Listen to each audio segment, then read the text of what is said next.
they had lines at each one of these 6 ladies, and all they were doing was drawing somebody's name, which appeared to be fancy calligraphy, but it really wasn't. It was just, they were trained how to do this using a rollerball marker on a Christmas tree ornament, and that was the personalization. And that department, from what I could see, was busier than any other department in Bronner's, and if we have 140,000 square feet here, I think they have 500,000 square feet in retail space. They're huge, but what they were doing on the ornaments was unbelievable, and they didn't even need a machine to do it.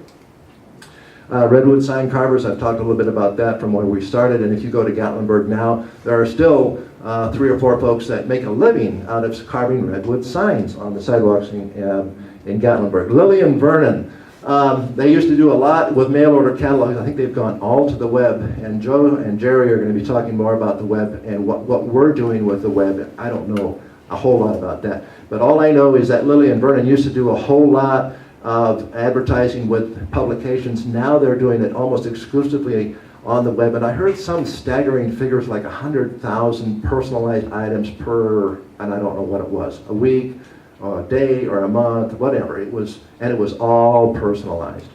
William and Sonoma, this one came from Joe, 10,000 personalized orders a day in the 4th quarter in the Williams and Sonoma retail chain. In-flight magazines. How many of you look at in-flight magazines on your flight? How many of you noticed that about 25 to 30% of the products in there are all available personalized? Lithographs. 2 little chickadees up there.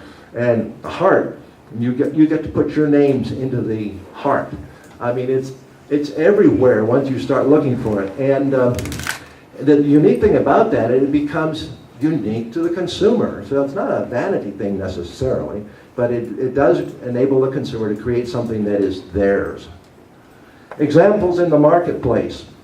Mail order catalogs we've already talked about. Web-based personalization.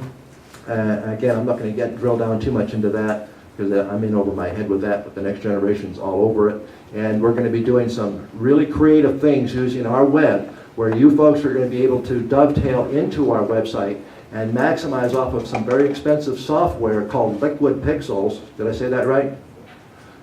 I got the thumbs up from Joe.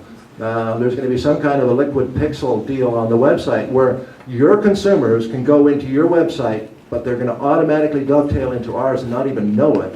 And using Liquid Pixel, they'll do the layout of what they want on the product, which will be using their font selection. They do all of the work, all of the spelling, so if there's anything wrong, and when you get the order, it's all preset and pre-done. Now, unfortunately, that's not going to be available in 30 days, or is it? Hello? Not 30 days.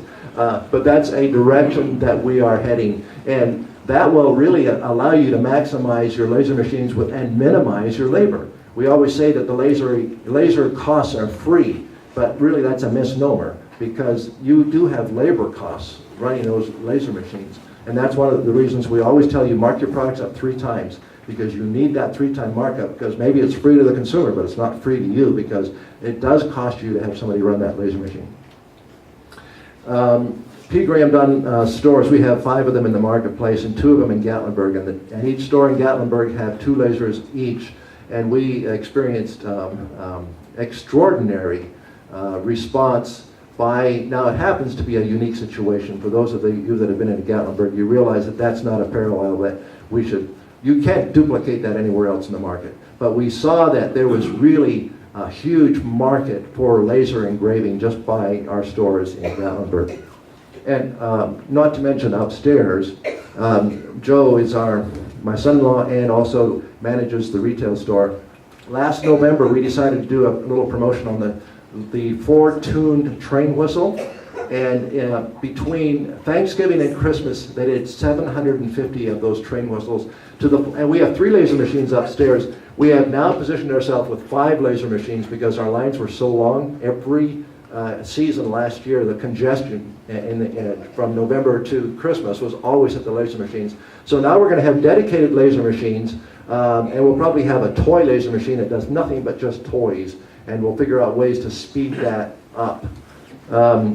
We brought in these lead crystal ornaments, and we did a 3 for price where they would get 3 of these lead crystal ornaments with the names put on. I happened to buy gas the other day down at the gas station, and the lady happened to recognize me. She said, "Are you from Pegram?" And she says, "Oh, please bring back that personalized lead crystal Christmas tree ornament," because she was so tickled the fact that she could get this personalized at our store here.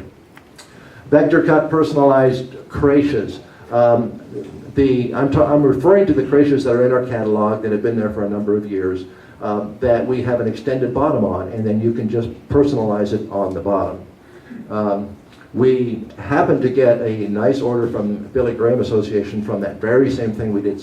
They gave us 3 weeks to make 60,000 of those things last fall, and so we were working 24 hours, 6 days a week to get that order out. And everyone just at the bottom, it only said Billy Graham Association Merry Christmas 2009. And fortunately, we didn't have to put a first and last name on all of those 60,000 pieces. Pocket knives has been, that's kind of a niche market, but for us, pocket knives has been a big market, and we've kind of explored and grown that by finding out what works well and what doesn't work so well. And right now, we think we've got some strong SKUs in the pocket knife market. Covered that. Contagion factor, or the feeding frenzy. That's an important marketing thing for you to consider. If you have a laser machine in there and somebody watches a customer order something, what happens? It's like, we want one. In fact, I talked to somebody this morning I'd never met before. They said they got their machine in November, and from November to, I don't know if they got it in November, but that's when it took off, and they said their machine ran till 1 or 2 o'clock every morning from November to Christmas because they couldn't keep up with the order activity because of the contagion factor. Now, there are ways to create contagion. One is, is everybody familiar with the red dot, the term the red dot? Okay, so you can leave the red dot on and leave that laser engraver running continuously. We're fine with that. It at least shows the people what the laser machine is capable of doing. Another thing that we do is we will take our little saws upstairs and we put the name of our store, our 800 phone number, our website, and then we use our laser engraving machine to make these little saws, which we then hand out to our customers as an ad specialty ourselves. And one thing, Joe, that we haven't done that I've been meaning to talk to you about is, why aren't we developing a souvenir line of Pegram Dunn products like Layman's Hardware does, that all we're doing is selling product with our logo on? How many customers do you know that do this? Gloria, how much of that do you guys do? They do that a lot. And so people like to go into tourist destinations. They like to take something out with and we don't.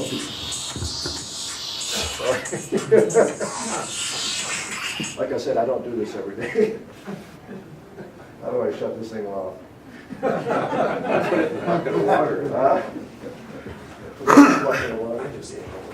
Excuse me. All right.